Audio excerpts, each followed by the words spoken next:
Oi, gente, tudo bem com vocês? Eu espero que sim. Estamos aqui para mais um vídeo. Eu quero te pedir, se você não é inscrito, se inscreva, deixe o seu gostei, ative o sininho, deixe o seu comentário bem bacana, que eu terei o maior prazer em responder você, tá certo? Hoje eu quero falar sobre 3 inimigos internos. Ainda que você não esteja familiarizado assim com essa expressão de inimigo, né? Certamente você já teve que lidar com a presença deles no seu dia a dia, em algum momento da sua vida. Você já ouviu falar sobre inimigos internos? Se sim, conta aí para mim e quais são os seus inimigos internos. Hoje, como eu já falei, eu quero falar sobre 3, mas tem muitos. Os nossos inimigos internos são emoções, né? São sentimentos que vêm nos atrapalhando aí no dia a dia e que têm, infelizmente, poder de nos desviar do foco e dos nossos objetivos. Por isso, hoje eu quero falar sobre 3 deles e como eles agem sobre nós, tá certo? Então, vamos nos preparar aí para fazer uma substituição, como eu sempre falo aqui em outros vídeos, que dá para fazer a substituição. Primeiro inimigo é o medo. O medo é aquela sensação que toma conta de nós quando nós nos deparamos com alguma situação que identificamos como ameaçadora. Por isso, o medo é um mecanismo de defesa no nosso cérebro. Ele serve como um constante instinto, né, de preservação em relação àquilo que nos ameaça. Em primeiro lugar, para nós superarmos os nossos medos, é preciso ter conhecimento do que nos causa medo. Por exemplo, algumas situações são consideradas fatores propulsores de uma maneira mais generalizada, como a ameaça à nossa integridade física, ou mesmo um risco de morte, ou um desemprego, ou um fim de um relacionamento, ou uma doença contagiosa. Entretanto, assim como cada um de nós é único, nós somos único. Nossos medos também podem ser diferentes e estar associados a diferentes razões.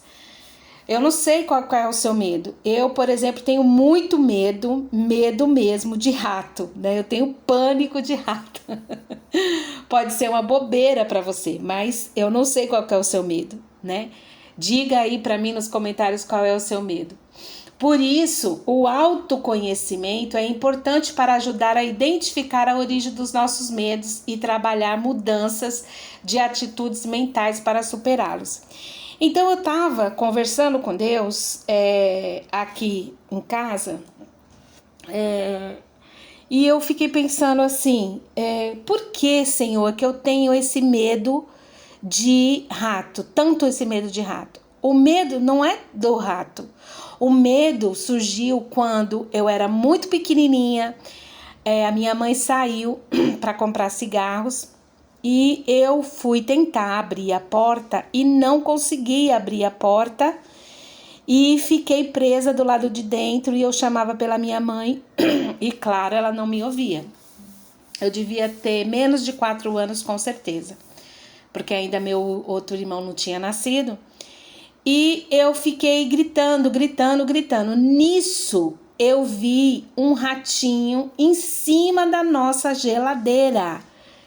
Eu fiquei em pânico com esse rato, eu fiquei em pânico porque eu tentava abrir a porta e não conseguia. Então, o meu medo, ele vem diretamente de eu não conseguir sair daquela situação, de eu não conseguir abrir a porta. Então, tudo isso causou um trauma. Hoje, eu madura, mais vivida, entendendo, tendo esse autoconhecimento, eu consigo enfrentar e distinguir esse medo. E fazer a substituição pela coragem. Então, como é que eu faço a substituição desse medo, desses sentimentos e pego a coragem? Pela palavra de Deus. Eu entrego esse fardo, eu entrego esse medo, eu entrego essa fobia de ficar trancada, eu entrego essa falta de saída, de abrir a porta, eu entrego todos esses sentimentos para o Senhor esse fardo que é pesado, eu entrego para Ele esse medo e eu pego dele, eu fazendo a substituição, eu pego dele o fardo que é leve e que é suave. Eu pego a coragem, eu pego a alegria, eu pego as portas abertas, eu pego a sensação de liberdade, eu pego tudo isso. Então, o medo nos traz, diz Aristóteles, que nós somos o resultado de nossas ações repetidas. A excelência, portanto, não é uma atitude, mas é um hábito. E na palavra de Deus fala muito também sobre o medo e fala que o perfeito amor do Senhor Jesus Cristo já levou embora todos os nossos medos. Então você tem que pegar essa palavra para você e sentir realmente que ele já levou embora. Então muitos grandes homens na Bíblia tiveram também medo, né? Não sou só eu ou só você. As circunstâncias da vida às vezes são assustadoras e é natural ficar com medo. Nós podemos ter duas reações perante o medo: deixar que o medo nos domine ou entregar a Deus, que é fazer justamente essa substituição. Entrega o seu medo, medo de doença, medo de ficar sem dinheiro, medo de ficar sozinho. Eu não sei qual é o seu medo. E pegar a coragem, pegar a saúde, pegar a prosperidade, fazer essa substituição do Senhor pela palavra de Deus. E as pessoas que se deixaram dominar pelo medo na Bíblia mostraram que não confiavam em Deus e se deixaram cair nesse sentimento. Mas as pessoas que se entregaram esse medo, né, a Deus, elas tiveram vitória. Então, quando você está com medo, lembre-se, Deus é muito maior que todo esse medo. O medo é apenas um sentimento e quem controla o sentimento é você. Você está no comando de tudo. Abaixo de Deus é você. O Senhor te deu essa autoridade. Então, Deus é muito maior do que o medo. E Deus, sendo muito maior, está cuidando de você. Então, peça coragem a Deus, confie no seu amor e Deus vai ajudar a superar todo medo. No Salmo 34, versículo 4, diz assim: busquei o Senhor e ele me respondeu, livrou-me de todos os meus temores.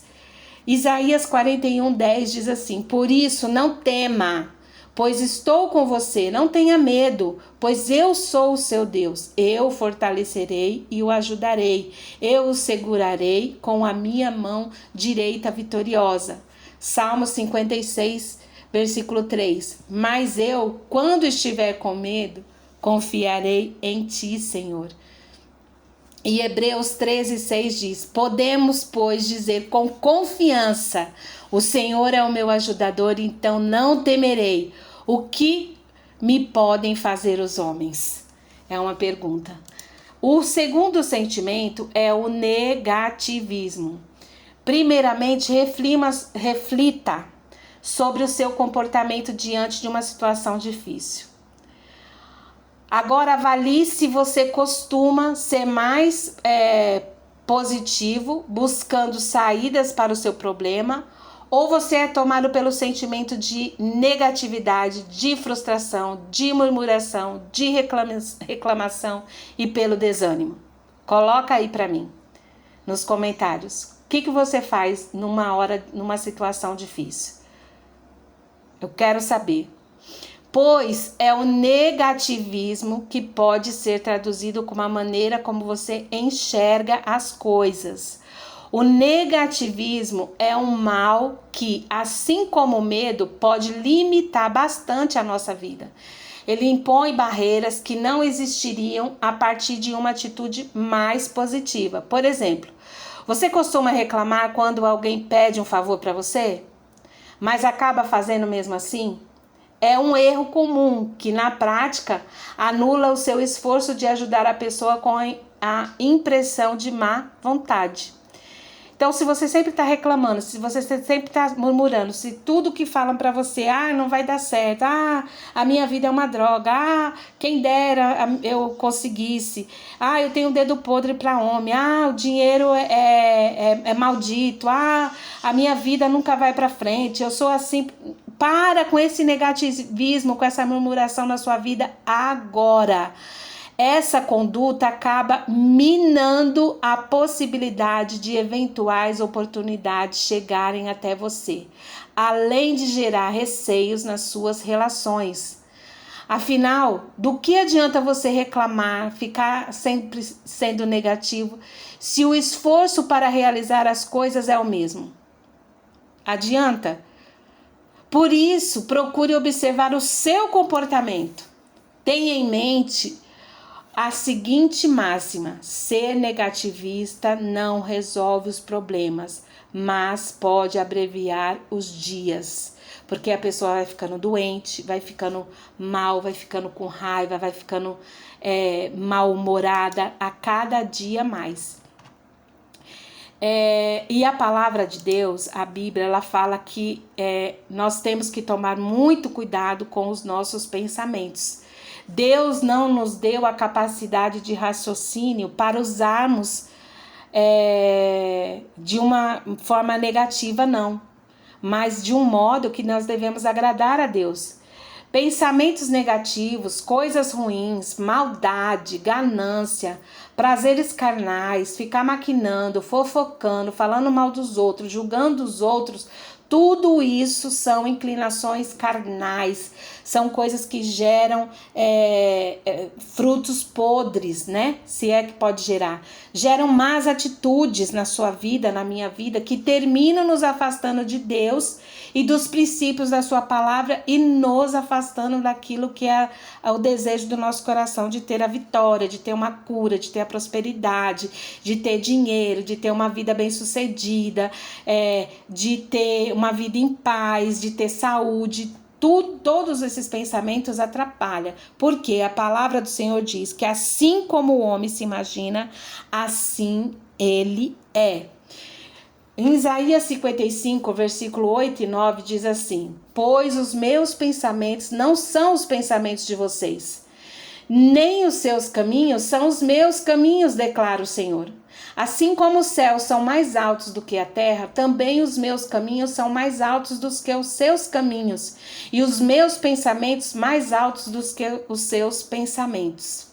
Em Provérbios 15, 26 diz assim: o Senhor detesta os pensamentos dos maus, mas se agrada de palavras ditas sem maldade, sem negativismo, sem murmuração. Filipenses 4:8 diz assim: finalmente, irmãos, tudo que for verdadeiro, tudo que for nobre, tudo que for correto, tudo que for puro, tudo que for amável, tudo que for de boa fama, se houver algo de excelente ou digno de louvor, pense nessas coisas.